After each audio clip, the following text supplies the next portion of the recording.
Patay ang isang construction worker sa Mandawi City, Cebu matapos mabagsakan ng isang precast slab. Ayon sa pulisya, posibleng bumigay ang pagkakatali sa naturang materyales dahil sa sobrang bigat nito.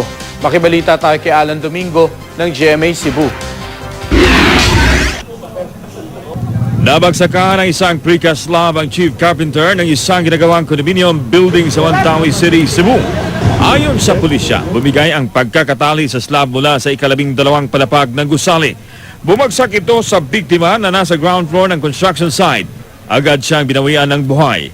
Nabulabog ang mga construction workers sa gusali, pati ang mga residenteng malapit sa construction site. Ayon sa pulisya, posibleng masyadong mabigat ang slab kaya bumigay ang tali. Ayon sa isang residente, hindi ito ang unang pagkakataong may nangyaring ganitong insidente roon. Ato pang Disyembre, Enero.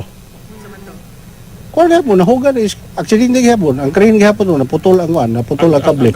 Base sa guidelines ng Department of Labor and Employment para sa pamamahala ng kaligtasan sa construction industry, kailangang magtalaga ng contractor ng isang full-time safety and health officer para siguruhin ang kaligtasan sa construction site.